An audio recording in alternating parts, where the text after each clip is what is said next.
ओम नमः सिद्धेभ्यः। ओम नमः सिद्धेभ्यः।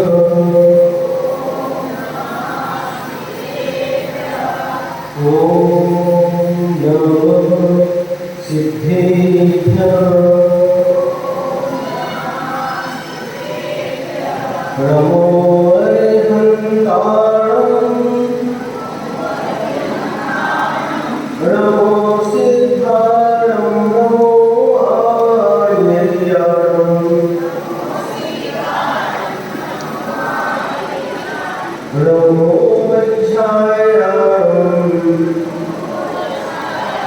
नमो योगे सहस्राहुणम्।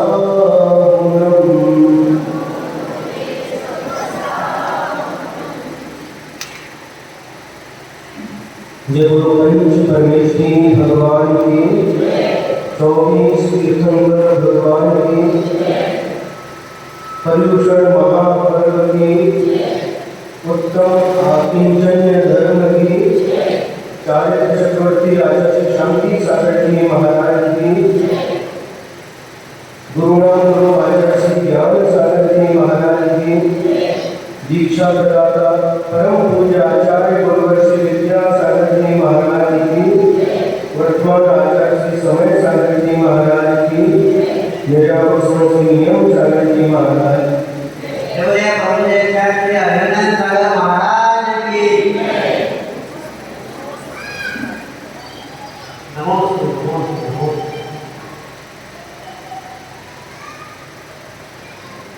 पर्युषण पर्व का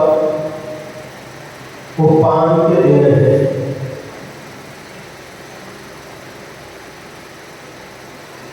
आकिंचन्य धर्म, उत्तम आकिंचन्य धर्म।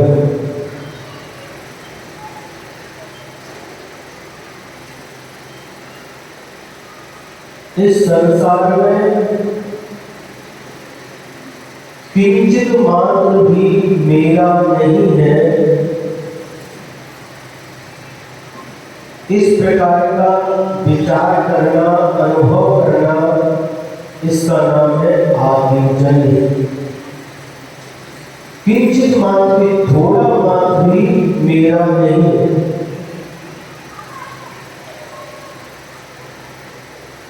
इसका नाम है उत्तम आकिंचन्य धर्म। क्रम क्रम से हम सभी ने क्रोध को जीत करके उत्तम क्षमा धारण की, मान कसाय को जीत करके उत्तम मार्गव धर्म को अंगीकार किया, कुटिलता को छोड़ करके, माया कसाय को छोड़ करके उत्तम आर्जव धर्म प्रकट हुआ और लोक कसाय को छोड़ करके उत्तम शौच धर्म प्राप्त हुआ। इसके बाद उत्तम सत्य धर्म की प्राप्ति हुई। जब सत्य समझ में आ गया, सत्य धर्म तो संयम को धारण किया, प्राणी संयम, इंद्रिय संयम, दोनों प्रकार के संयम का पालन किया और उसके बाद क्या किया? तप को अंगीकार किया। तप करके जो कुछ भी था उसका त्याग करते चले गए, त्याग करते चले गए, और जब कुछ भी शेष नहीं रहा तो उत्तम आकिंचन्य धर्म प्रकट हो गया। और जब उत्तम आकिंचन्य धर्म प्रकट हो जाता है, वही व्यक्ति ब्रह्मचर्य का पालन कर सकता है। ब्रह्म यानी आत्मा, आत्मा में रमण कर सकता है।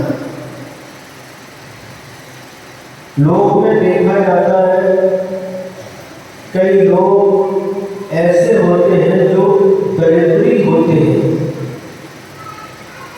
उनके पास कुछ भी भौतिक सुख सुविधाएं नहीं रहती, धन दौलत नहीं रहता। ऐसे ही कई लोग देखे गए हैं जो फुटपाथ पर रात बिता देते हैं फुटपाथ पर ही उनका पूरा जीवन समाप्त हो जाता है। कुछ भी नहीं उनके पास में, तो हम उनको आकिंचन कहें? है? बोलो नहीं, क्योंकि पाप के उदय के कारण से धन संपत्ति का नहीं मिलना एक दरिद्रता कहलाती है, और सब कुछ मिलने के बाद उसे छोड़ देना, इसका नाम अकिंचन है। सब कुछ होने के बाद भी उसे छोड़ देना। 24 तीर्थंकर भगवान में से 3 तीर्थंकर भगवान श्री शांतिनाथ भगवान, श्री कुंथुनाथ भगवान और श्री हरेनाथ भगवान, ये तीर्थंकर भी थे, चक्रवर्ती भी थे और कामदेव भी थे। 3 पद के धारी थे। लेकिन जब इनको वैराग्य उत्पन्न हुआ, इतनी सारी धन संपत्ति, 6 खंड का राज्य, 32,000 मुकुटबंद राजा जिसकी आज्ञा का पालन करते हैं,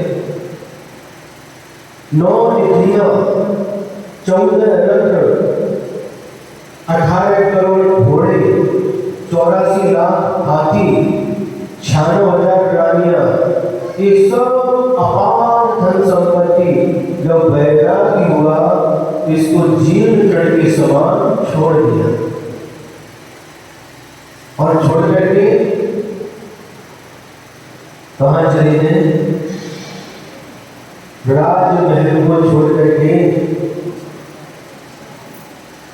जंगल की ओर चले गए और वहां जाकर के पंचमुष्टि से केशरोज किया, वस्त्राभूषण का त्याग कर दिया और उस आकिंचन धर्म की आराधना प्रारंभ कर दी। सब कुछ होने के बाद ही, अथवा जितना है वह छोड़ने के बाद ही आकिंचन धर्म प्राप्त हो सकता है। एक आकिंचन धर्म बहुत दुर्लभ है, बहुत दुर्लभ है। संसार में 3 प्रकार की आत्माएं पाई जाती हैं। पहली बहिरात्मा, दूसरी अंतरात्मा और तीसरी परमात्मा। तो जो मिथ्या दृष्टि जीव है वह बहिरात्मा कहलाते हैं। पहले गुणस्थान से लेकर के तीसरे गुणस्थान तक के सभी जीव बहिरात्मा कहलाते हैं, जिनकी दृष्टि बाहर की ओर रहती क्या, और जो शरीर के जन्म से अपनी आत्मा का जन्म, शरीर के मरण से आत्मा का मरण, इस प्रकार की जिनकी मान्यता रहती है, ऐसे बहिरात्मा जीव कहलाते हैं। और इन दोनों में जो भेद कर लेते हैं वह अंतरात्मा कहलाते हैं। वह भी 3 प्रकार के होते हैं। जघन्य अंतरात्मा, चतुर्थ गुणस्थानवर्ती सम्यक दृष्टि जीव, मध्यम अंतरात्मा,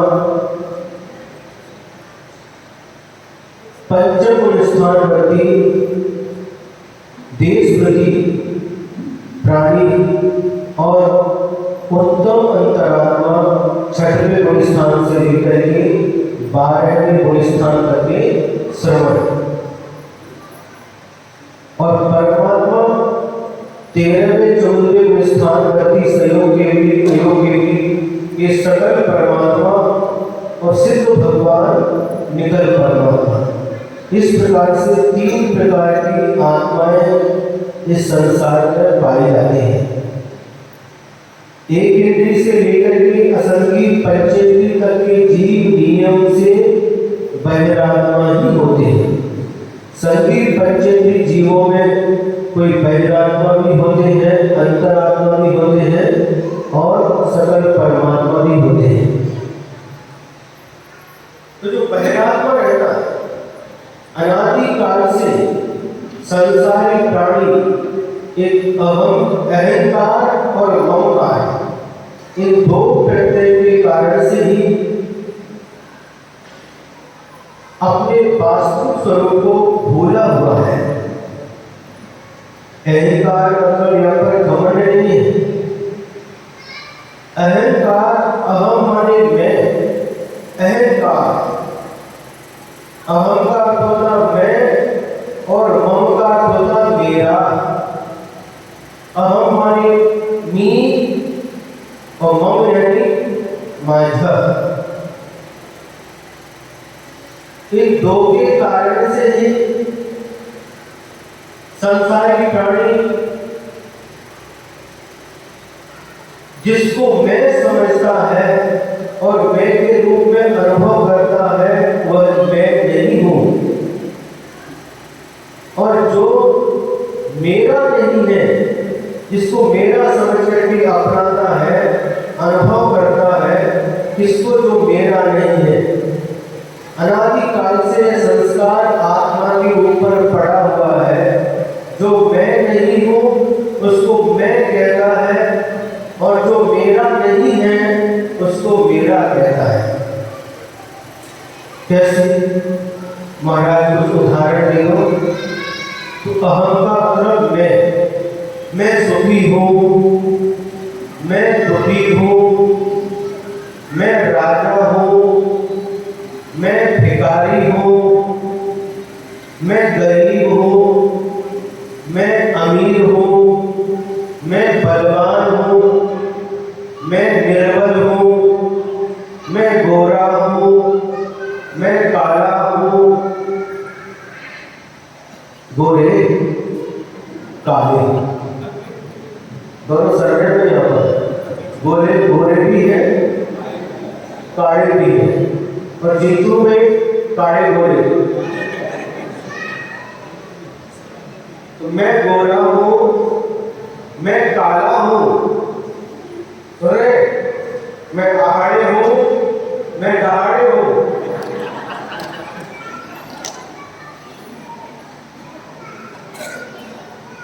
मैं मोहितकर हूं, मैं भागवतकर हूं। ये सारे जिसको मैं के रूप में हम स्वीकार करते हैं। मैं छोटा हूं, मैं बड़ा हूं, मैं विद्वान हूं, मैं मूर्ख हूं। इस प्रकार से जो मैं के रूप में हम जिसको स्वीकार करते हैं, जिस रूप में स्वीकार करते हैं, वास्तव में वह हमारा स्वरूप नहीं है। सुने? हाँ। अब मेरा, जो मेरा नहीं है, उसको मेरे के रूप में स्वीकार करना ये ममकार कहलाता है। बपुर ग्रहम धर्मदारा पुत्रा मित्राणि शत्रवः सर्वखान्य स्वभावानि मूढ़ स्वामी प्रपद्यते। श्लोक इसमें आचार्य श्री पूज्यपाद स्वामी ने लिखा, बपुर ग्रहम धर्मदारा, बपुर यानी शरीर, धन, घर, दारा मतलब पत्नियां, पुत्र, मित्र, शत्रु, ये जो कुछ भी है, सर्वथा अन्य स्वभावानी, ये मेरी आत्मा से अन्य स्वभाव वाले हैं। मेरी आत्मा को स्वभाव को मात्र जानना और देखना है, लेकिन इन सब का अलग अलग स्वभाव को लिए हुए हैं ये सब लोग। लेकिन इनको मूढ़ स्वामी प्रपद्यते, जो मूढ़ व्यक्ति रहता है पर इनको ये मेरे हैं इस रूप में स्वीकार करता है।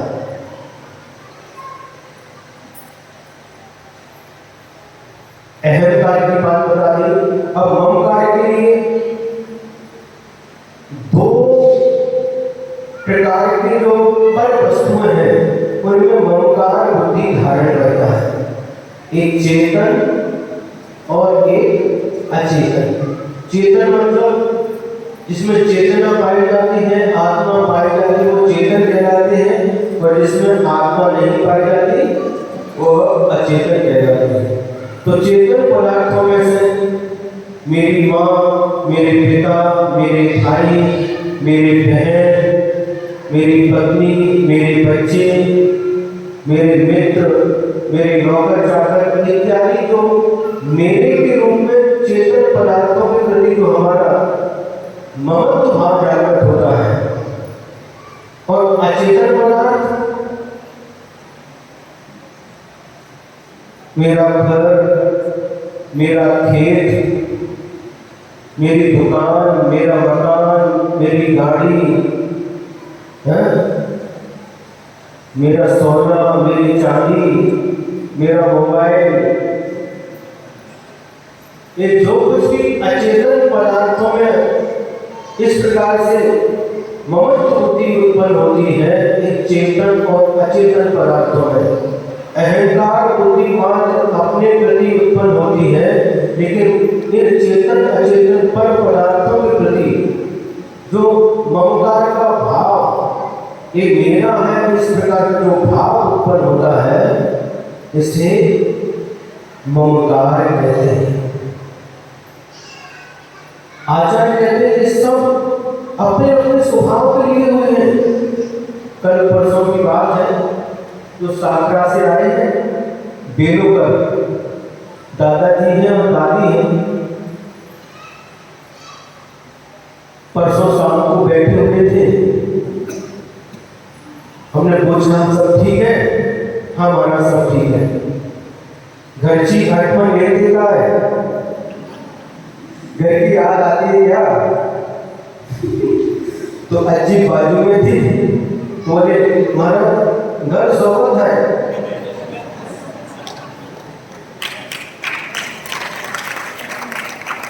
हमारे सोबत है।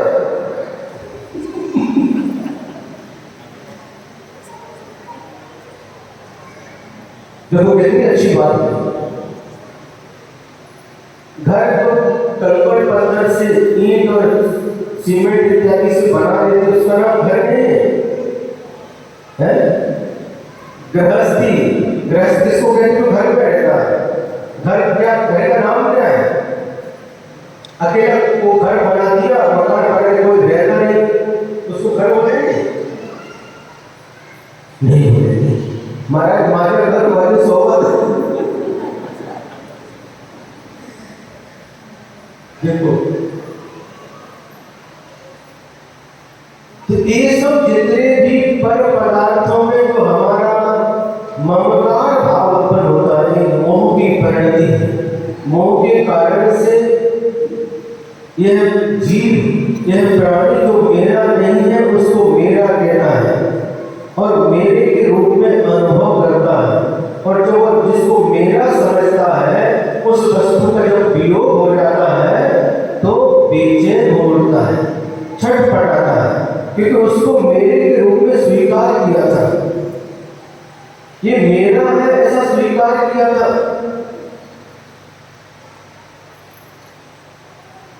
सुन रहे? और जिसने स्वीकार ही नहीं किया, अथवा पहले स्वीकार किया, बाद में जब उसको भेद विज्ञान हो गया, जिसको मैं मेरा कहता था वह वास्तव में मेरा नहीं है। जिसको मैं मेरा कहता वह छोड़ मुझे चल देता है, मैं आकुल व्याकुल हो लेता। व्याकुल का फल व्याकुलता है। जिसको मैं मेरा कहता वह छोड़ मुझे चल देता है। यदि वास्तव में वह मेरा होता तो मुझे छोड़ करके कभी नहीं जाता था, और जब वह छोड़ करके जाता है तो मैं आकुल व्याकुल हो जाता हूँ, दुख का अनुभव करता हूँ, क्योंकि उसको मैंने मेरा समझा है। आज उत्तम आदित्य धर्म के दिन अपन को समझना है कि मैं क्या हूँ और मेरा क्या है। एक पति पत्नी थे और घर में 2 बेटे थे उनके। पत्नी बहुत धार्मिक थी, समझदार थी। एक बार नदी में तैरने के लिए गए और दोनों के दोनों बेटे एक साथ नदी में डूब गए। दोनों का मरण हो गया और मरण होने के बाद में कुछ लोगों ने बताया आकर के घर में जो 2 ही बच्चे थे और दोनों एक साथ मरण को प्राप्त हो गए। यह सोचना जब घर में माँ को मिली, माँ धार्मिक थी, स्वाध्याय करती थी, तो उसको ज्ञान था। उस समय घर में पिताजी नहीं थे, उन्होंने उन दोनों की जो सब लाशें थी उनको घर में मंगा करके एक कमरे में रखवा दिया और घर को बंद कर दिया। और ये सूचना पति को किस प्रकार से, क्योंकि पति को इस प्रकार का ज्ञान नहीं था और वो बहुत जल्दी आकुल व्याकुल हो जाते थे। अब पति को कैसे संभालना है, उस पत्नी ने एक युक्ति सोची। जब पति भोजन करने के लिए आए दोपहर में, उनको ये सूचना नहीं है कि दोनों बेटे मर चुके हैं, और जब घर में आए भोजन के लिए तो उन्हें अच्छी तरह से भोजन परोस दिया। भोजन करने के बाद में उनसे कहा, मुझसे एक गलती हो गई। क्या गलती हो गई? जो नसैनी थी, पड़ोसी की नसैनी थी, वो लेकर के आए थे काम करने के लिए, काम को मांगने के लिए आए थे, तो हमने आपसे बिना पूछे हुए नसैनी दे दी। नसैनी समझते हैं? ये समझे? जो बांबू की बनाते लकड़ी के ऊपर चढ़ने के लिए, सीढ़ी बोलते हैं लकड़ी की, तो दोनों तरफ बांस रहते हैं और बीच में पाइप लोग बनाते चढ़ने के लिए, उसको नसैनी बोलते हैं हिंदी में। तो नसैनी उसको हमने दे दी आपसे बिना पूछे। तो पति कहता है, अरे नसैनी तो अपनी थी नहीं, उसकी थी, उसे दे दी, इसमें क्या गलती की बात है? फिर उसके बाद जाती है और जिस कक्ष में दोनों बेटी की लाशें हैं, उसका दरवाजा खोलती है और कहती है, चलिए आइए, ये दोनों बच्चे हमको 20 साल के लिए किसी ने दिए थे और आज उनको वापस ले लिया है।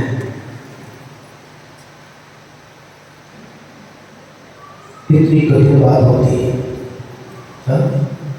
कितनी कठिन बात होती है। घर में 2 बेटे और दोनों की एक साथ मृत्यु, और उसके बाद भी अपने आप को संभालना और अपने आप को संभाल करके पति को, घर के सदस्यों को संभालना एक बहुत बड़ी बात होती है। सुन रहे हैं? जी, हमारे पास किसी ने रखने के लिए दिए थे और आज उन्होंने वापस बुला लिए। घटना छोटी सी है लेकिन बहुत बड़ी शिक्षा देती है। बहुत बड़ा रहस्य इस घटना में छिपा हुआ है जो हमें वास्तविकता का ज्ञान कराता है। शरीर का स्वभाव क्या है, संसार का स्वभाव क्या है, जीवन कब तक है, मृत्यु कब आएगी, ये सब कुछ हमें इसके माध्यम से ज्ञात हो जाता है। कुछ भी पता नहीं कब किस क्षण आकर के और हमको लेकर के चली जाए, कब बुलावा आएगा और फिर कुछ भी 1 सेकंड भी आपको नहीं मिल सकता। थोड़ा रुको, थोड़ा काम बाकी है, थोड़ा सा हस्ताक्षर कर देते, सही कर देते, थोड़ा होगा। कुछ भी नहीं, 1 सेकंड तो बहुत दूर, 1 समय भी नहीं मिल सकता।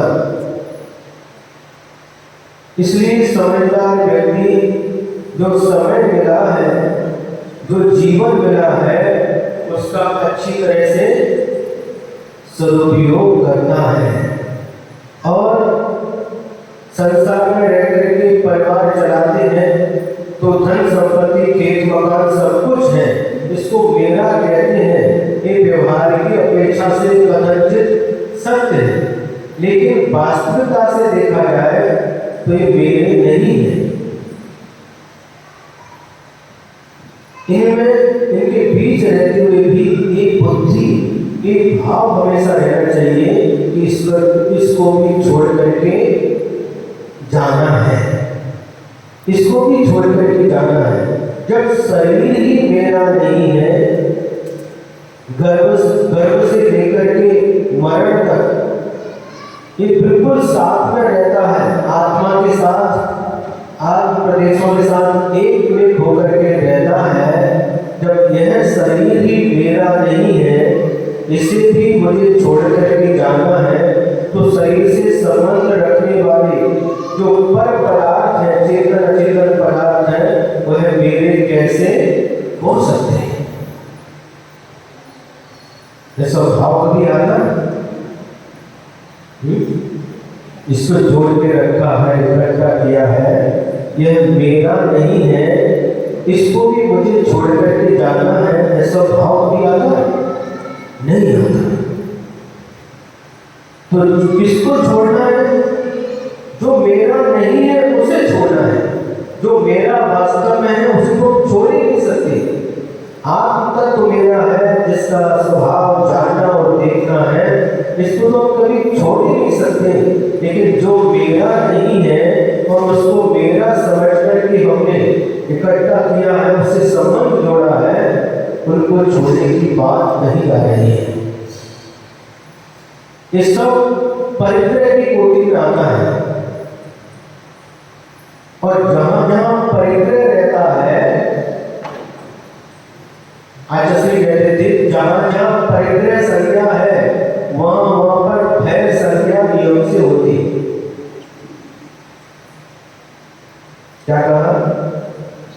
जहां जहां पर परिग्रह संज्ञा होती है, वहां पर भय संज्ञा अवश्य होती है। होती कि नहीं? वहां घर में छोड़ करके आए हैं और यहाँ पर आकर के बैठे हैं, किसी ने बताया, क्या बताया? हनुमान वार्ड में एक घर में चोरी हो गई।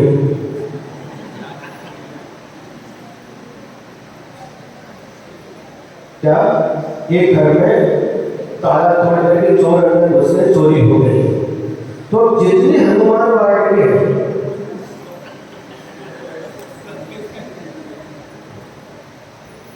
क्या होगा? क्या होगा? डर लगेगा कि नहीं? अरे जी हमारे घर में तो नहीं होगी, हमारे घर में तो नहीं होगी, हमारे घर में तो नहीं होगी। लेकिन हनुमान वार्ड की बात सुन करके मोती नगर के लोगों को कुछ नहीं होगा। तो चोरी जो हुई है वो हनुमान वार्ड में हुई, मोती नगर में नहीं। मोती नगर वाले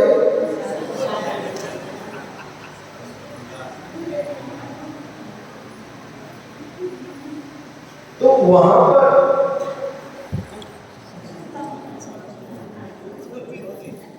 इसकी भी चोरी हुई।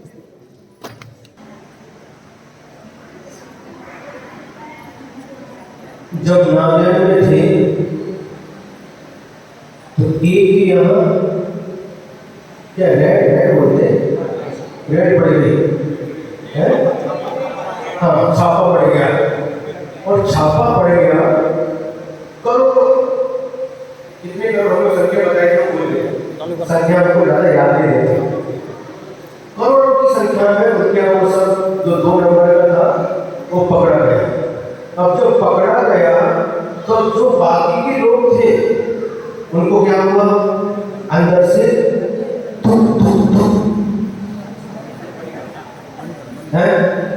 डर उत्पन्न हो गया कि हमारे यहाँ पर भी छापा नहीं पड़ जाए।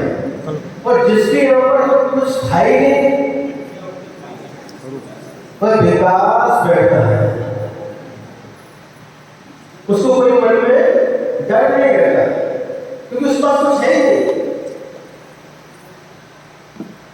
उसको डर लगता है, अरे रुपये बैठ बैठ करोड़ों अरबों की पड़ी, ठीक है, अपने क्या है, उसको कभी डर नहीं लगता।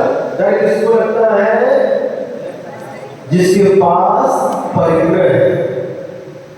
तो परिग्रह जहां जहां पर परिग्रह होता है वहां पर डर भीति अवश्य रहती है। नमस्ते आपको है, घर में है तो चोरी का डर रहेगा, तो घर में नहीं तो काय का डर। एक गुरु और एक शिष्य थे, वह पद यात्रा करते थे। वह दिगंबर गुरु नहीं, सामान्य गुरु शिष्य थे।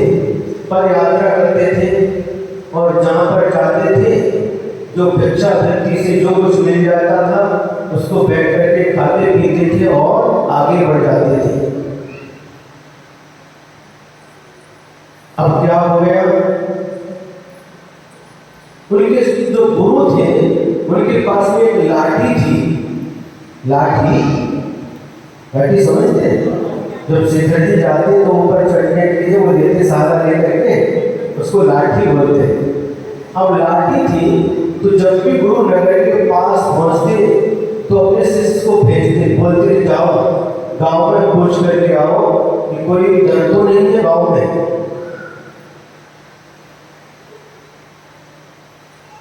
डर मतलब चोरी का डर।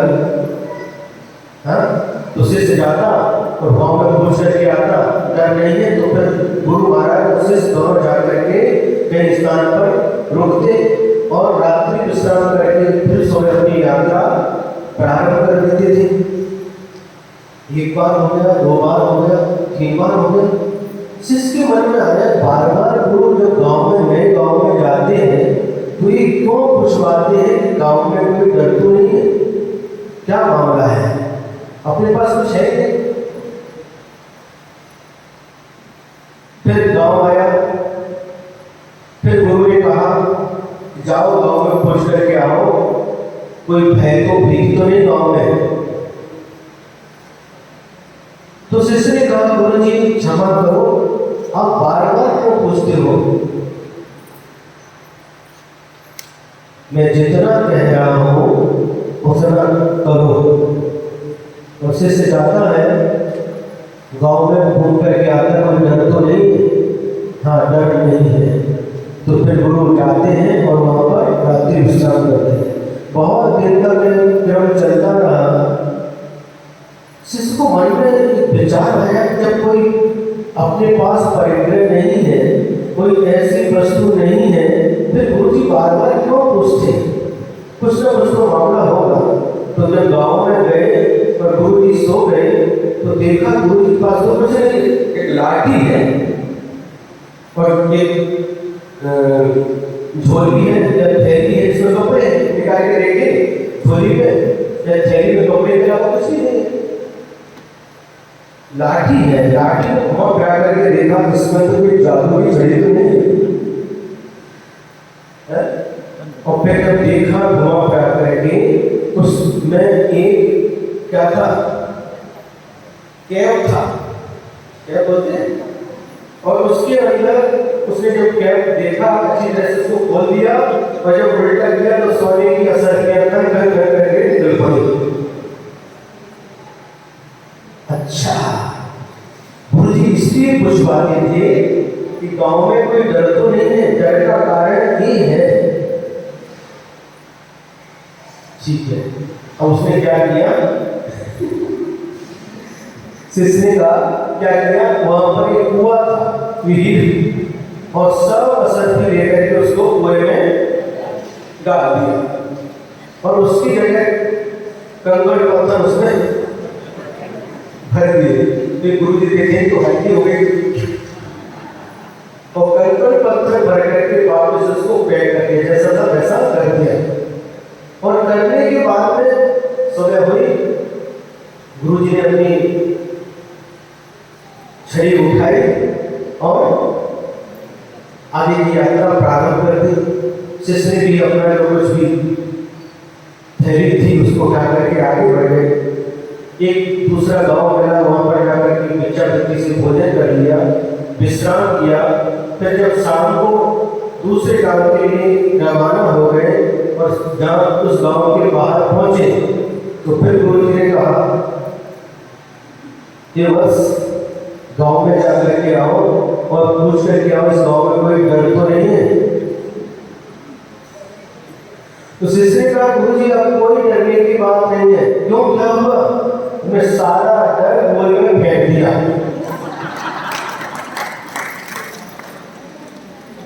डर को, भीति को कुआं में फेंक करके आ गए।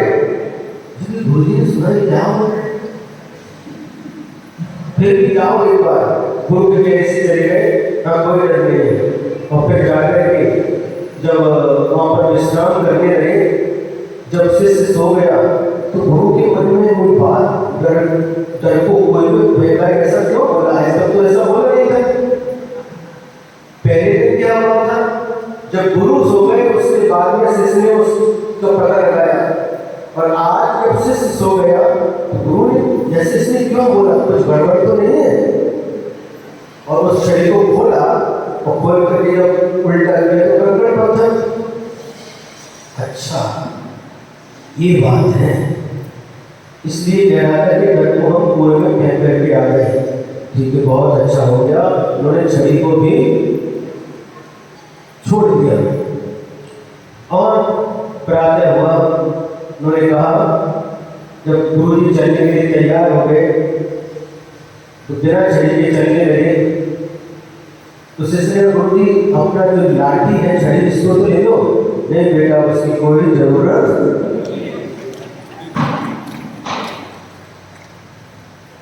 और अब जब यात्रा करते तो कुछ भी पूछने की आवश्यकता नहीं, कोई डर की बात तो नहीं, कोई डर तो नहीं। तो डर था, किसके कारण से डर था? बोलो, धन के कारण से, परिक्रय के कारण से। जहां जहां परिक्रय होगा वहां नियम से भीति रहेगी। भीति बांटते, मतलब भीति बांटते क्या? जब घर से आते हैं प्रवचन सुनने के लिए तो क्या करते हैं? घर में जो कुछ कीमती वस्तु रहती है कहां पर रखते हैं? बोलो,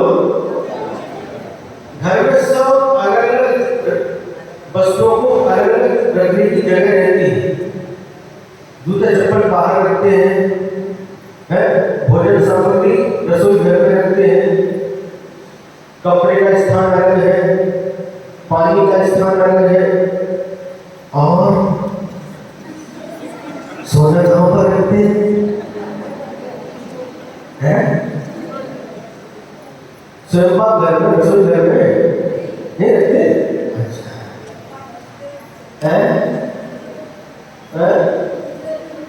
बाहर रखते क्या? नहीं रखते। जैसे घर में बर्तन रखे हैं, बर्तन रखते ना, गिलास, थाली, लोटा, चम्मच, क्या तो ऐसे रखते, ऐसे सोने की वस्तु रखते क्या? नहीं रखते। कहाँ रखते हैं बताओ? महाराज सबके सामने मत पूछो।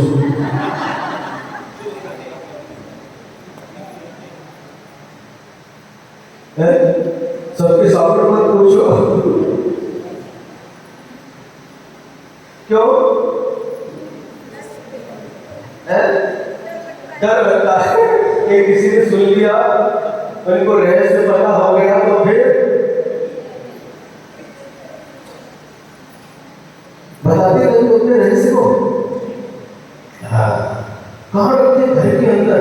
घर के अंदर रूम के अंदर भी कौन सा रूम के अंदर रूम जाकर के उसमें एक तिजोरी, और तिजोरी को खोलते हैं और उसके अंदर भी क्या बोलते, खाने कप्पा रहते हैं, उसको बोलते हैं।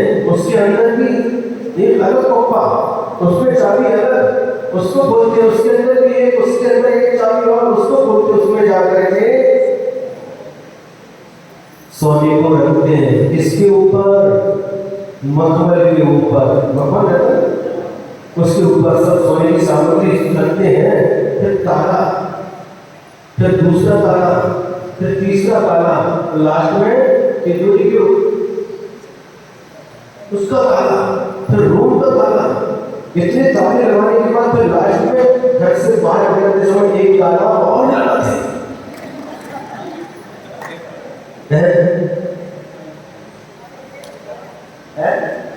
घर से बाहर निकलते समय एक मेन गेट का ताला अलग, एक ताला के दो ताला, जितने ताले पता नहीं। और ताला लगाने के बाद में जब घर से बाहर जाते ताला लगा दिया, चाबी को नहीं छोड़ दिया, क्या करते? हमारे अपने साथ में लेकर के आते हैं और साथ में लेकर के आते हैं। जब ताला लगा करके जब बाहर निकलते फिर क्या करते? ताला तो लगा दिया, खींचते हैं। हाँ देखो बिल्कुल सही बता रहे अने रहाड़े प्रोफेसर है जो बताइए ताला लगाने के बाद में फिर खींचते हैं। ये खींचते क्यों हो?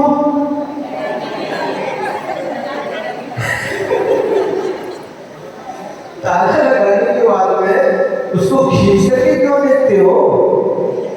महाराज अच्छे से लगा कि नहीं? अगर अच्छे से नहीं लगा होगा तो कोई भी अंदर घुस सकता है, करते कि नहीं? फिर भी डर बना रहता, इतनी उसकी सुरक्षा।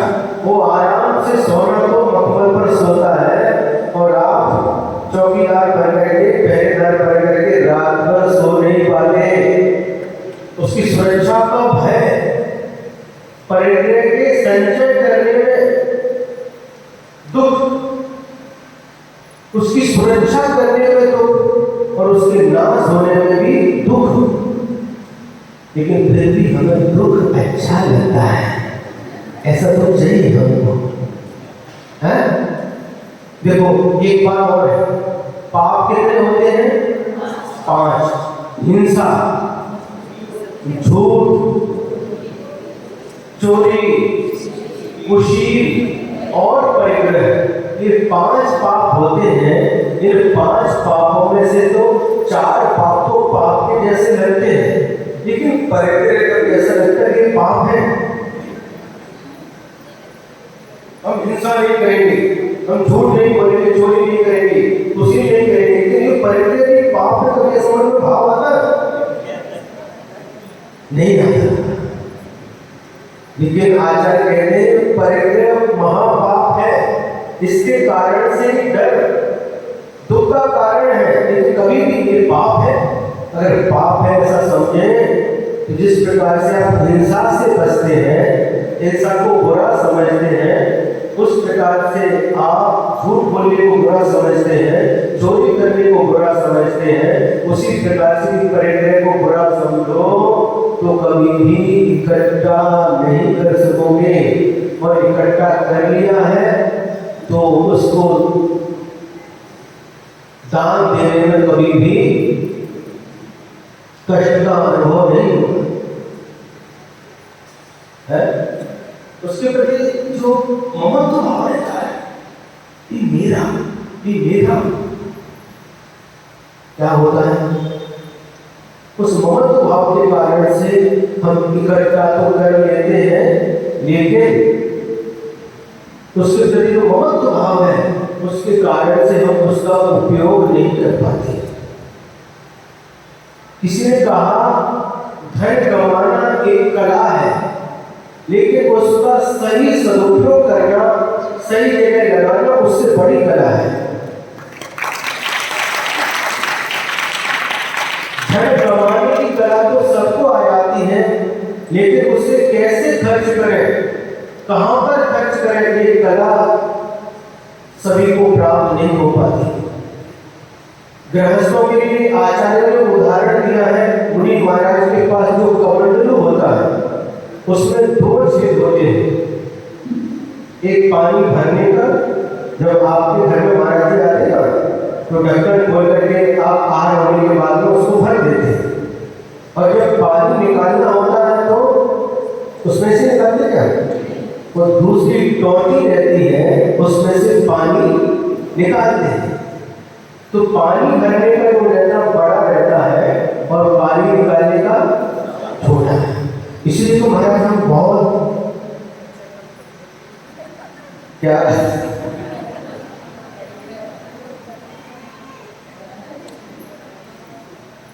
क्या करते हैं, इसलिए तो महाराज हम इकट्ठा ज्यादा करते हैं और निकालते थोड़ा थोड़ा है।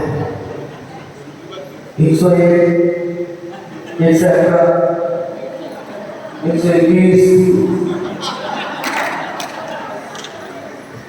131, 151, आधा घंटा, कई बार 500 रुपए निकालने के लिए आधा घंटा चला जाता है। तो पर जब सही बिल्कुल काम करते हैं, आपने बताया था कमंडलों को उदाहरण दिया था, तो धीरे धीरे निकालते हैं।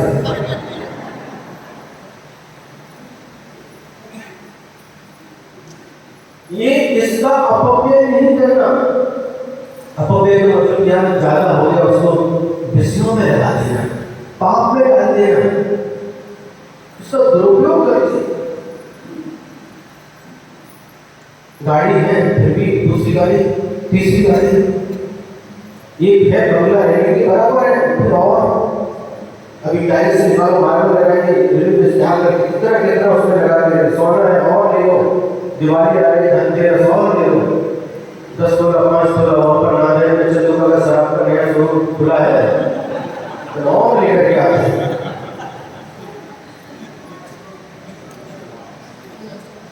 इससे कभी गलती होती है, परिग्रह कभी पाप नहीं लगता, और पाप लगे तो उसे छोड़ने के लिए कभी देर नहीं लगेगी, उसको अच्छा समझते हैं। जब भी धनतेरस आती चलो लेके आओ, इन्वेस्टमेंट क्या होते हैं, जगह खरीद के ला दो, खेत खरीद करके ला दो, ब्याज पर दे दो, बैंक में रख दो, और लेकिन ये पाप है, इस तरफ कभी भी दृष्टि नहीं जाती। जिसके पास जितना ज्यादा रहता है वही उसको लोक में अच्छा समझा जाता है। लेकिन आचार्य कह रहे हैं कि यह अच्छा नहीं है। अच्छा है कि नहीं बताओ, बोलो नहीं है, हाथ ऊपर करो, बड़ों बोलते अच्छा नहीं है। 3-4 लोग हाथ ऊपर करने वाले सबको अच्छा लगता है। अच्छा अच्छा नहीं, फिर भी इकट्ठा करके रखते हैं। रखो कोई बात नहीं, क्योंकि गृहस्थी के बिना चलती नहीं है, आवश्यक है, लेकिन न्याय नीति से इसका अर्जन करना, न्याय नीति से अर्जन करना, और जहाँ समय पर जहाँ आवश्यक हो इसका सदुपयोग करना।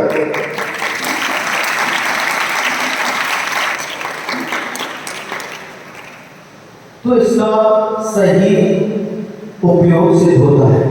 नहीं तो क्या है, जहां आवश्यक है, जब आवश्यक है, ठीक है। एक गांव में पखाले भाई बहुत अच्छी है, तो जब भी होते पिछली बार 10 साल पहले देखा था, तो पेंशन मिलती अकेली रहती है, जब भी है लो एक दिन का भोजन हमारी तरफ से, साफ सफाई हमारी तरफ से, हमेशा दान पुण्य करती रहती है। लेकिन कई लोग रहते हैं और उनको बंद कर देते,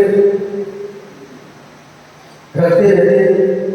तो ये है, आ रही है, अकेली है, पेंशन आती है, लेकिन उसका अच्छी तरह से सही समय पर सही जगह पर सदुपयोग करते रहते हैं। हम जब भी आते हैं पखारे भाई नाम जरूर सुनते, पखारे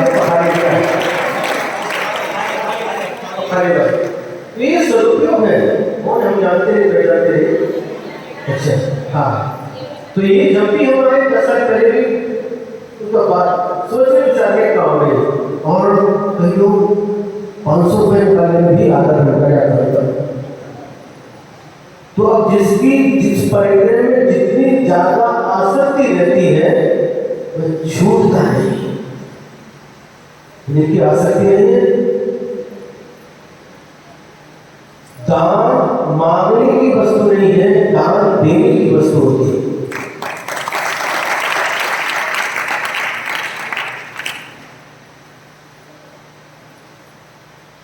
ये परिग्रह हमारे लिए अगर है इकट्ठा किया है तो सही समय पर इसका सदुपयोग करना चाहिए, और जिनके पास नहीं है तो जो कर रहे हैं उनकी अनुमोदन करना चाहिए।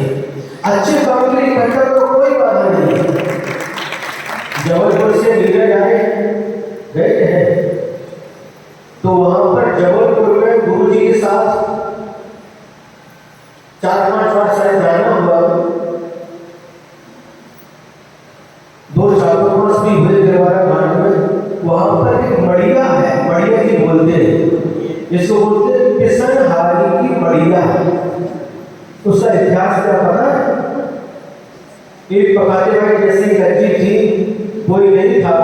उस जमाने की बात है जब चक्की नहीं थी, गिरन उस समय नहीं थी, तो हाथ से गेहूं क्या रुपीस से मक्का ज्वार पीस करके एक 2 पैसा इकट्ठा करके उनकी भावना थी मुझे एक जिनेंद्र भगवान का मंदिर बना,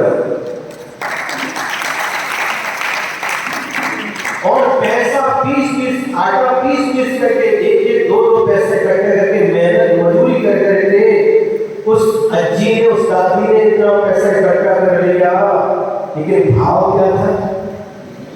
हमें भगवान का मंदिर बनाना है। मेहनत करती थी, मजदूरी करती थी, लेकिन उन्होंने क्या किया?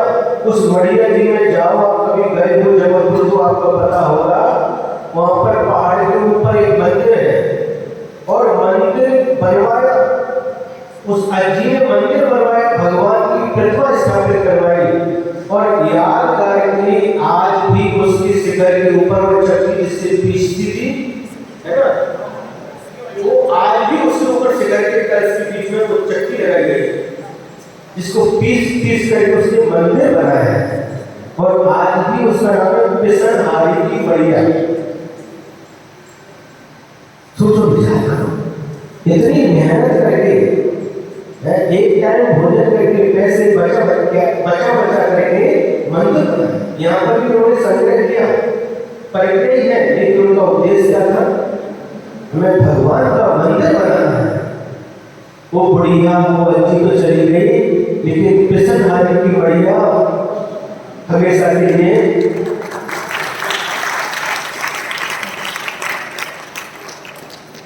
इस तरह से अच्छे काम के लिए अपना धन,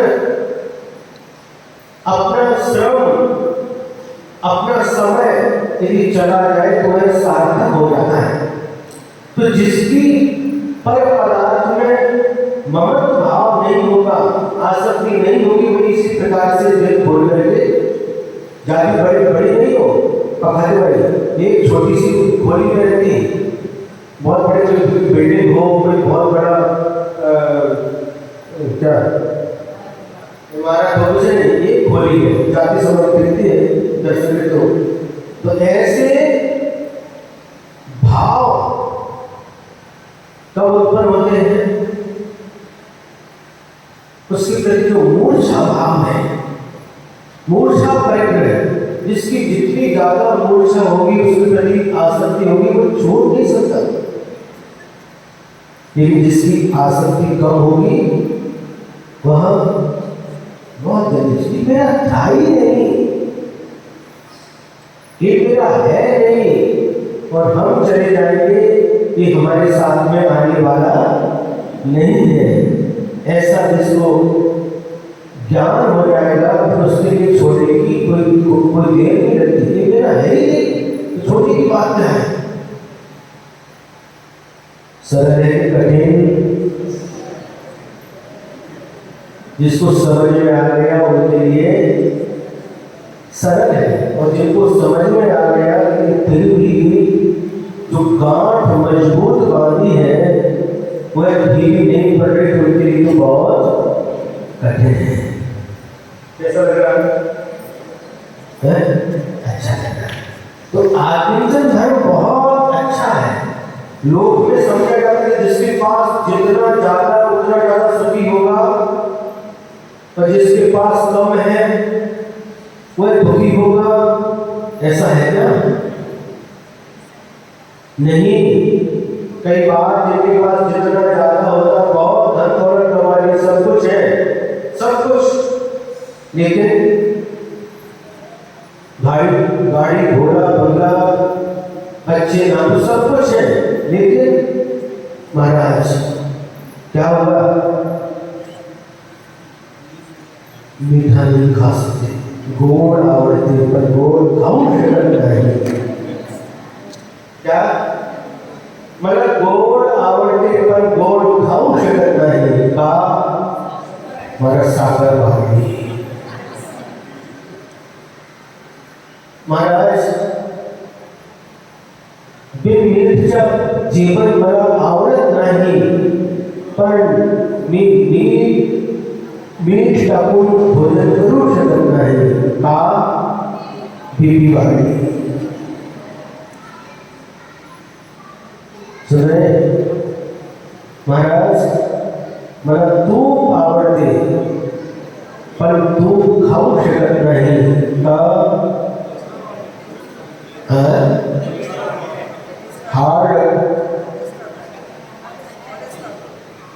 हार्टची बीमारी झाली। महाराज मला झोप येत नाही।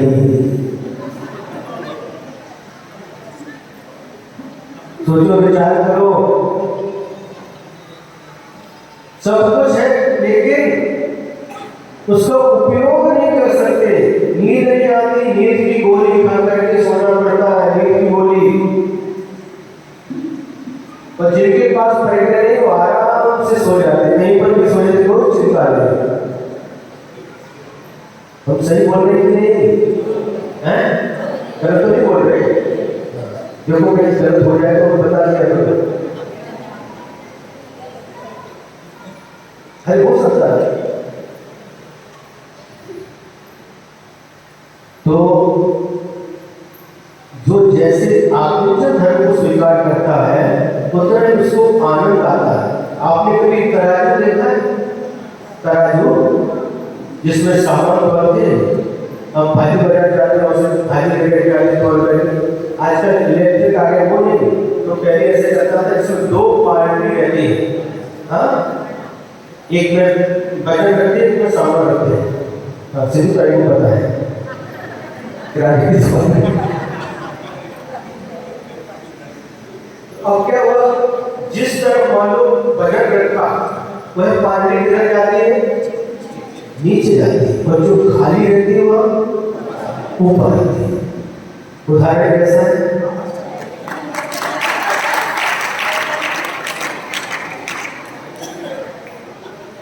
भरी पार्टी नीचे जाती, खाली ऊपर आती है।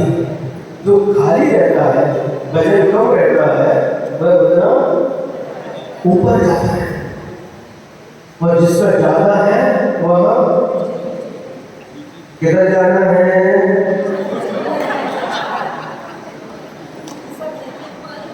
किधर जाना है?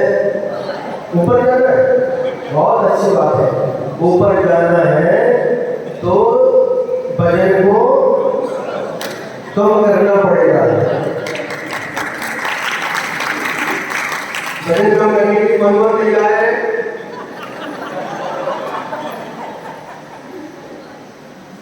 हमारे ऐसा कोई रास्ता बता दो जो वजन भी कम नहीं करना पड़े और ऊपर भी जाए।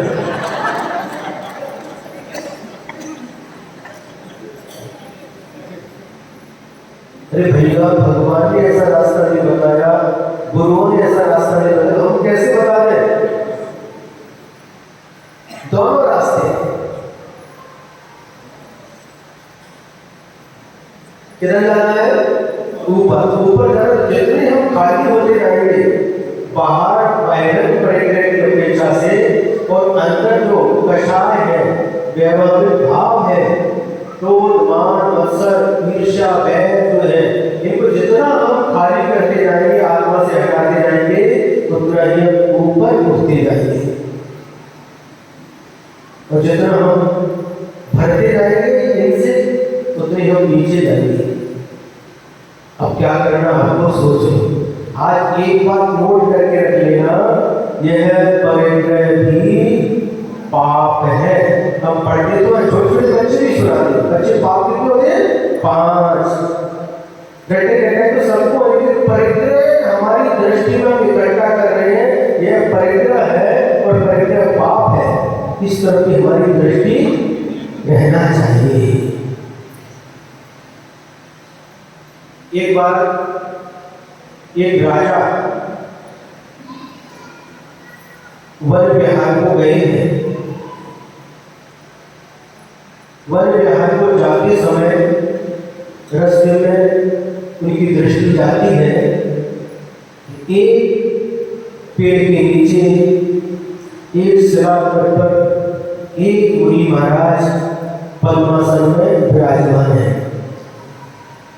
उनको देख करके वह अपनी सवारी से घोड़े पर उससे उतर करके उनके समीप में जाते हैं और पास में जाकर के देखते हैं, अरे मेरे राज्य में इतना दरिद्र व्यक्ति जिसके बदन पर कपड़े भी नहीं है, शरीर ढकने के लिए कपड़े भी नहीं है, मेरे राज्य में इतना दरिद्र व्यक्ति भी है।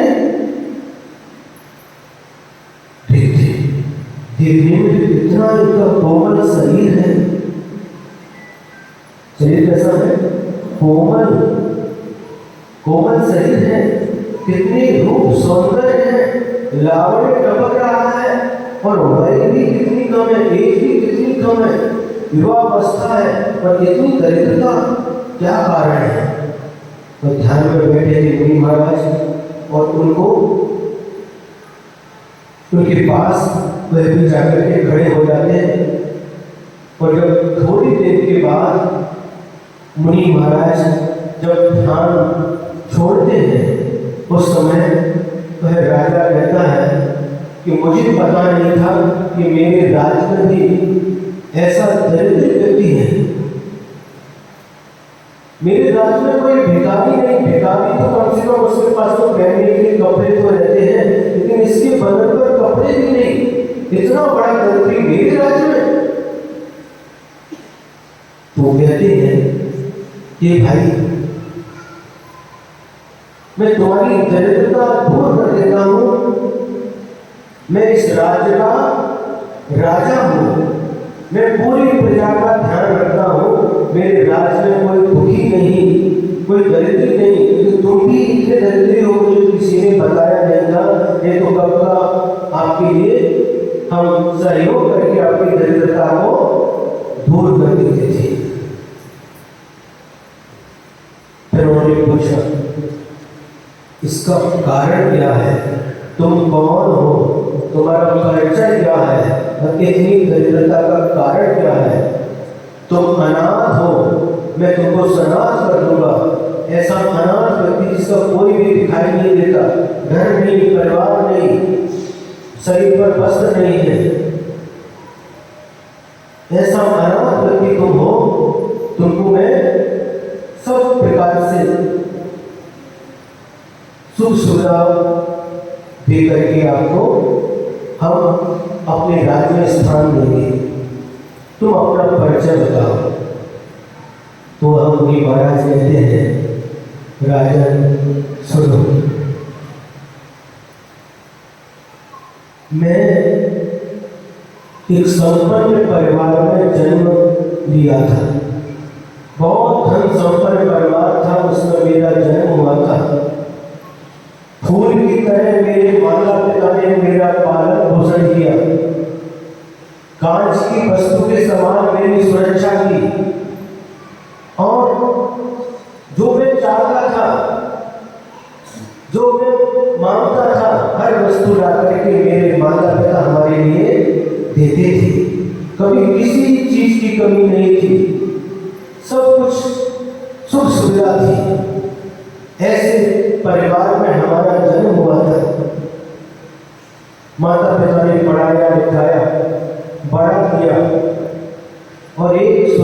सुयोग्य कन्या के साथ हमारी क्या करते? आपको कैसे पता? हमारे बोलने से पहले बोलते थे।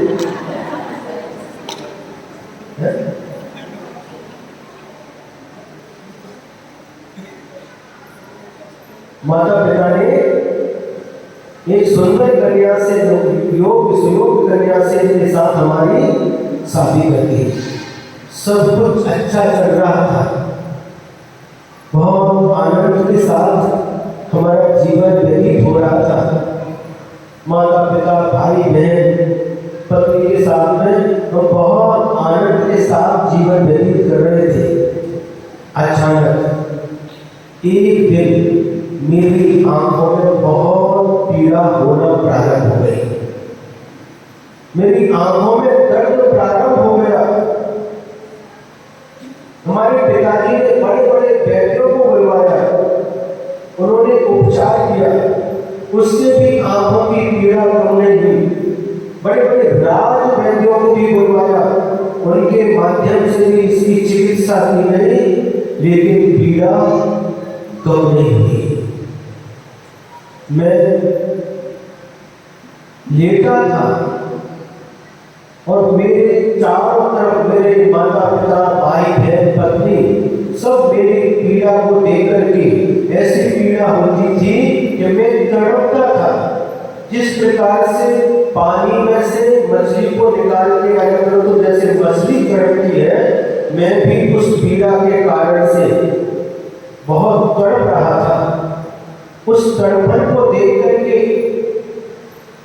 सभी लोग, माता पिता भाई बहन पत्नी सभी लोग परेशान थे, सभी लोग दुखी थे, लेकिन उस पीड़ा का अनुभव अकेला मैं ही कर रहा था।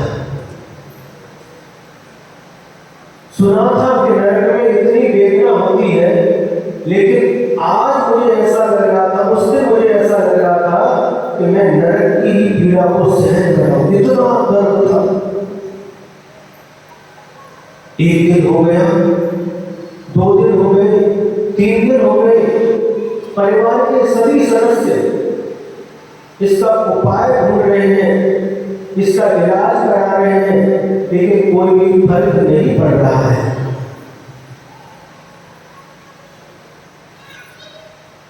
उस समय मैं अपने आप को अनाथ महसूस कर रहा था। आज सब कुछ लोग खड़े हैं, लेकिन मेरी पीड़ा दूर करने के लिए कोई भी सक्षम नहीं है। सबके बीच में रहते हुए भी मैं अपने आप को अनाथ महसूस कर रहा था। अनाथ समझते? जिसका कोई नहीं होता उसको अनाथ कहते हैं। मैं अपने आप को अनाथ समझ रहा था, उस पीड़ा का अनुभव कर रहा था, और कई दिन बीच में रात में नींद नहीं, उस पीड़ा के कारण से आंखों में जो पीड़ा होती थी उसके कारण से रात में नींद भी नहीं आती थी, और कई दिन तक हमने इस पीड़ा को सहन किया। और एक दिन मैं विचार कर रहा था। क्या विचार कर रहा था? जिनको मैं अपना कहता हूं वह एक भी मेरी इस पीड़ा को कम करने के लिए समर्थ नहीं है। कोई भी, सब खड़े हैं, डॉक्टर बेड के ऊपर बेड, रात में जा रहे सभी लोग खड़े हैं, लेकिन उस पीड़ा को अकेला मैं ही अनुभव कर रहा हूँ। कोई भी उस पीड़ा का अनुभव नहीं कर रहा है। पीड़ा को दूर करना चाहते हैं, लेकिन उस पीड़ा का अनुभव तो मैं अकेला कर रहा हूँ। इन सबको मैं मेरा समझता था, इन सबको मैं मेरा समझता था। माझी आई, माझे बाबा, माझी बहन, माझा भाऊ, माझी बायको, इन सबको मैं माझा कहता था, लेकिन आज मैं महसूस कर रहा हूँ कि कोई भी मेरा नहीं है। यदि मेरे होते तो मेरी इस पीड़ा का अनुभव करते, मेरी पीड़ा को दूर करते, लेकिन कोई भी आज मेरी पीड़ा को, कष्ट को दूर करने के लिए समर्थ नहीं है। यह विचार चल रहा है और मन में एक विचार और आता है, यदि मेरी इस आंखों की पीड़ा ठीक हो गई तो मैं जिसको मेरा समझता था, जो मेरा नहीं, सबको छोड़ करके जो मेरा है उसे प्राप्त करने के लिए आदिचन धर्म को स्वीकार करूंगा।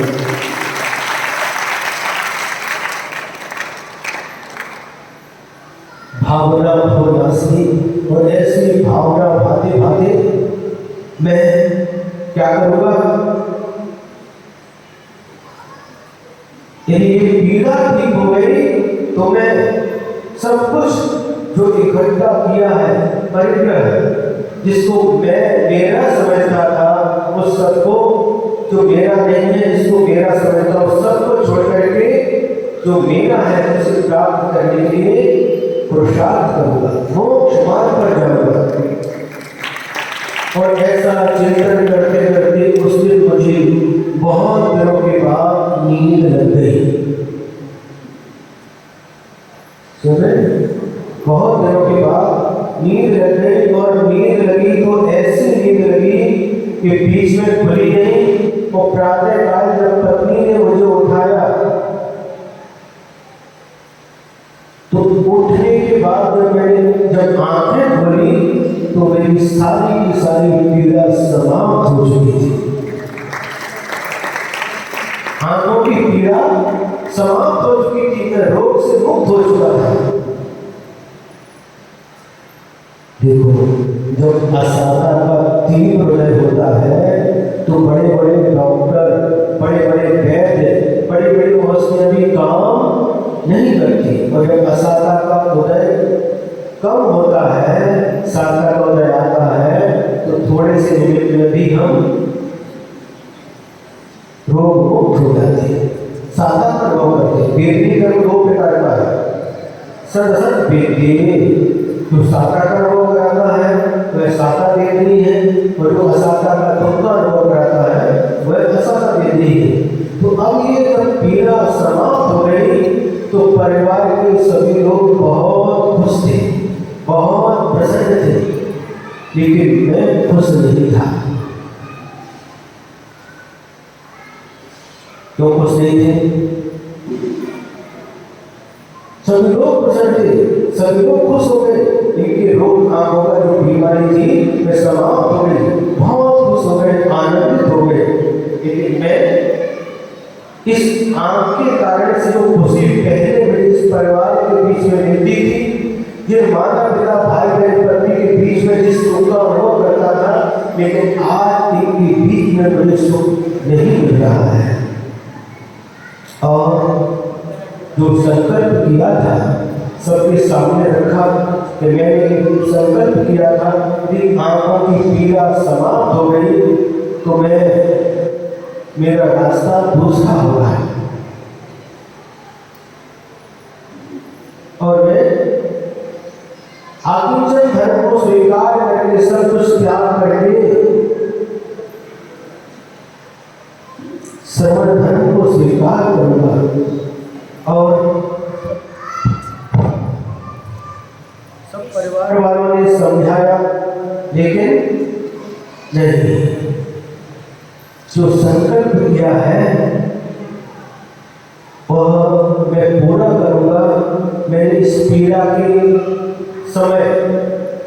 के समय अनुभव कर लिया है, वास्तविकता का मुझे ज्ञान हो गया है, वास्तविकता का मुझे बोध प्राप्त हो गया है। अब मैं जो था, जिस असत्य को सत्य समझ रहा था, अब उसको मैं सत्य नहीं समझूंगा। जो वास्तव में सत्य है, जो वास्तव में मेरा है, उसे प्राप्त करने के लिए मैं कटिबद्ध हो चुका हूँ। और उसके बाद में सब कुछ, धन संपत्ति, माता पिता भाई बहन पत्नी, सब कुछ छोड़ करके मैंने, हे राजन को सुना रहे, हे राजन, मैंने सब कुछ छोड़ करके इस आकिंचन धर्म को स्वीकार किया है। तो मुझे अनाथ कह रहे हो, लेकिन मैं उस समय अनाथ था जिस समय मेरे आंखों की पीड़ा, भयंकर पीड़ा थी, और सब परिवार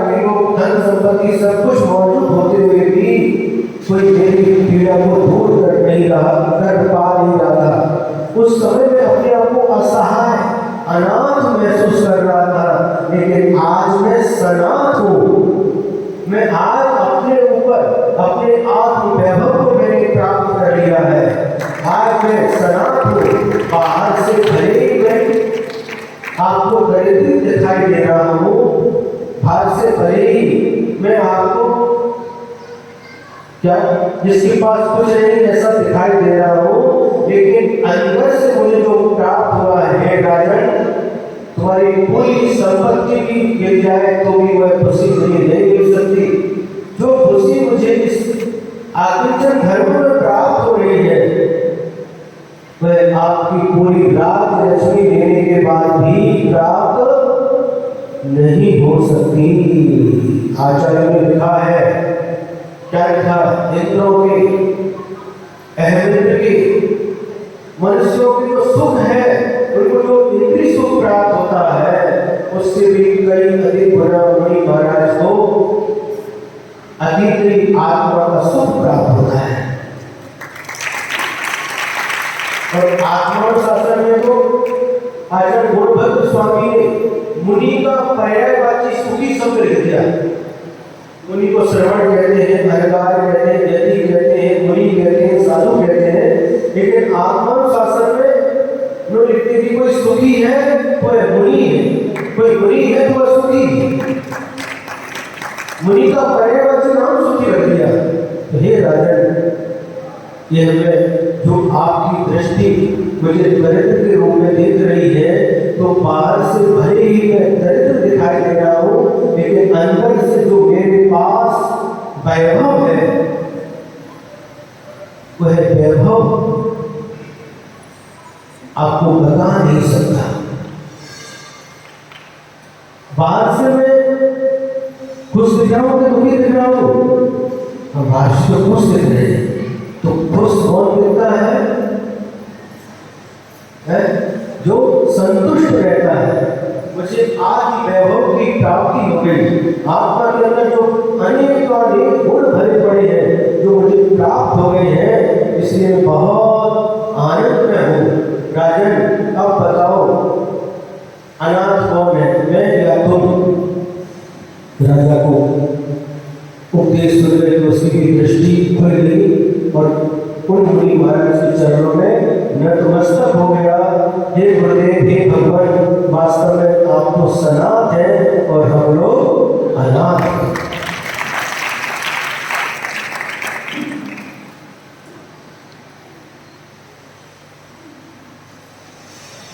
कथा कैसी लगी? बहुत अच्छी। इस कथा से हमें ये छोटी छोटी कथाएं होती हैं, ये मात्र कहानी किस्सा नहीं है, किंतु हमारे अंदर की व्यथा को मिटाने वाली कथाएं हैं। प्रथमायोग ग्रंथ होते हैं, अपने शास्त्र के 4 अनुयोग हैं। प्रथमायोग, करणायोग, चरणायोग और द्रव्यायोग। प्रथमायोग की कथाएं भी ये मात्र कथा नहीं है, कहानी किसी नहीं है, किंतु अतीत में घटी हुई सच्ची घटनाएं हैं। और इनको पढ़ने से हमें वैराग्य की प्राप्ति होती है। पुण्य का फल क्या है, पाप का फल क्या है, यह सब हमें बोध प्राप्त होता है। और पाप के फल से जैसे जैसे कष्ट मिलते हैं, इसका ज्ञान जब होता है तो हम पाप से ऊपर उठते हैं। और धर्म का फल क्या है, ये ज्ञान होता है तो धर्म के प्रति हमारा आकर्षण बढ़ जाता है।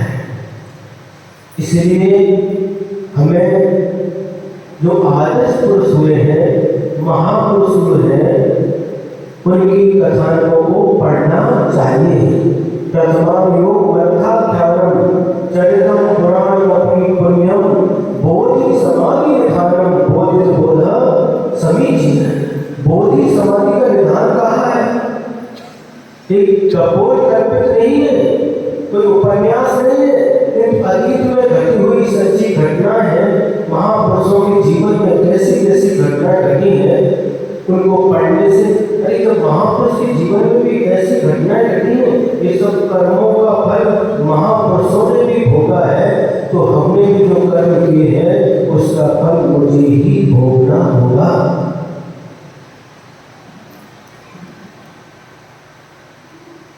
आंखों में जो पीड़ा हो रही उसका फल मुझे ही भोगना पड़ा, कोई दूसरा उसको भोगने के लिए सहायक नहीं हुआ।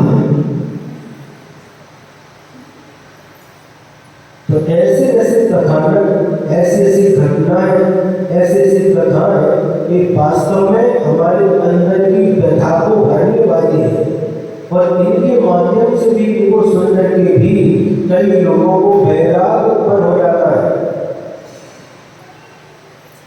एक उत्तर प्रदेश में ललितपुर के पास कोई गांव है, वहां पर एक वैष्णव संप्रदाय में एक बालक का जन्म हुआ था और वहाँ जैन मंदिर के पास में जब स्वाध्याय होता था तो वह बालक भी उसमें आकर के बैठता था। तो उसका इतना प्रभाव बड़ा परम पुराण सा चल रहा था, तो उनको मन में वैराग्य उत्पन्न हो गया। जब वैराग्य उत्पन्न हो गया तो उन्होंने क्या किया, धीरे धीरे त्याग के मार्ग पर आगे बढ़े और आगे बढ़कर के क्षुल्लक तक बने, जिनका नाम था गणेश प्रसाद वर्णी।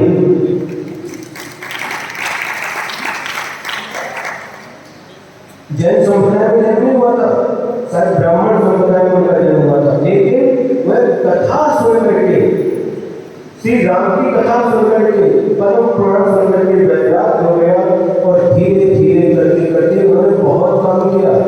प्राय करके उनका जीवन भोजन घट नहीं बीता है तो बहुत काम किया उन्होंने। अपने समय में बहुत प्रभावना की, ज्ञान के प्रति उनका विशेष झुकाव था। जो गरीब परिवार के बच्चे रहते थे उनको साथ में लेते थे और उनको पढ़ाने की व्यवस्था करते थे और उनके ही माध्यम से बनारस को काशी कहते हैं जिसको, वहाँ पर श्यामलाल महाविद्यालय की स्थापना की गई। मन में विचार था कि कुछ एक अपना ऐसा हो, अपनी ऐसा जहाँ पर अपने जैन समाज के बच्चे पढ़ करके विद्वान बने, और इस भाव को लेकर के गणेश प्रसाद वर्णी ने अपनी बात रखी। लेकिन क्या है हमारे पास में, हम क्या कर सकते हैं? तो क्या किया, एक कोई सेठ ने उस समय 1 रुपया दे दिया। कितना? 1 रुपया। उस समय वो रुपया चांदी का चलता था और रुपये दे दिया उस समय का 1 रुपया। इससे क्या होगा? लोग कहने लगे इससे क्या विद्यालय खुलेगा, श्यामल विद्यालय से खुलेगा क्या? क्योंकि देखो तो गणेश प्रसाद वर्णी उस समय 1 रुपये के 64 पोस्ट कार्ड खरीदे। कितने पोस्ट कार्ड खरीदे? Post card. और 64 लोगों को वो पत्र लेकर के ऐसे ऐसे हमारी योजना है सबके पास भेज दिए। सभी लोग खुश हुए, सभी का सहयोग प्राप्त हुआ और बनारस जैसे स्थान पर श्यामलाल महाविद्यालय की स्थापना हुई। और वहीं पर अपने गुरुदेव के गुरुदेव, अपने गुरु महाराज आचार्य विद्यासागर महाराज जी के गुरु महाराज आचार्य ज्ञान सागर महाराज जी भी बाल्यावस्था में या युवावस्था में उसी श्यामलाल महाविद्यालय में पढ़ करके निकले और बहुत बड़े विद्वान बने। बड़े बड़े ग्रंथों की रचना की आचार्य ज्ञान सागर महाराज जी ने। पंडित भूराबल के नाम से पहले जाने जाते थे, बहुत बड़े विद्वान थे, बड़े बड़े संघों में साधुओं को पढ़ाते थे। पंडित भूराबल के नाम से जाने जाते थे। आचार्य शांति सागर महाराज जी के शिष्य आचार्य वीर सागर महाराज जी के संग में, आचार्य शिव सागर महाराज जी के संग में, आचार्य सूर्य सागर महाराज जी के संग, कई संघों में पढ़ाने का काम करते थे। वो कहाँ पढ़ करके आए? श्यामलाल महाविद्यालय में।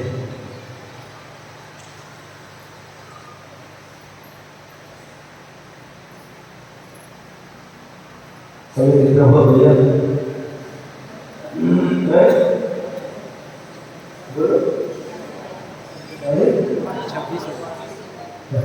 ठीक समय हो रहा है तो अपन बाबा संक्षेप करते हैं। सारांश क्या है? जो घटना आपको सुनाई, परिग्रह, जहाँ जहाँ परिग्रह है वहाँ भय रहता है। गुरु शिष्य की घटना सुनाई, इसको आपको याद रखेंगे और यदि भय से मुक्त होना चाहते हैं तो परिग्रह को छोड़ने का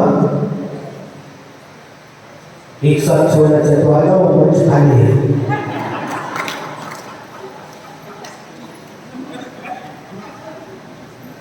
खजुराहो भेज देंगे आपको। अच्छा समय सागर जी के पास में पूरा एक साथ छोड़ना तो भी और धीरे धीरे छोड़ना तो भी, दोनों रास्ते हैं। और परिग्रह भी पाप है, इस बात को भी आप अपने चिंतन का विषय बनाएंगे।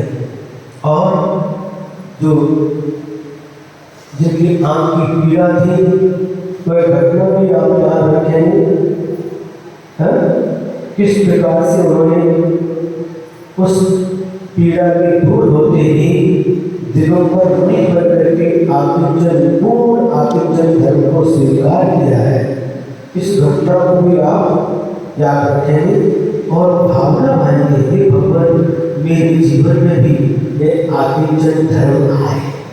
आप लोग उल्टा करते हो और बढ़ाते जाते हो और बढ़ाते जाते हो। महाराज आशीर्वाद देखो गाय के लिए। अभी 10 लाख है हमारे पास, ज्यादा नहीं, एक शून्य और रह जाए। 10 लाख है, एक शून्य और रह जाए उसके सामने, बस महाराज इतना आशीर्वाद दे। गायत्री आशीर्वाद मांग रहे पाप के लिए, पाप बढ़ाने के लिए।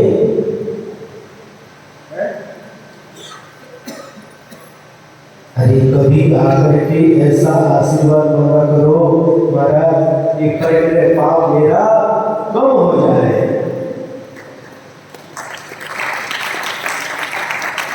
तो पद लोगों में ताली हो गई।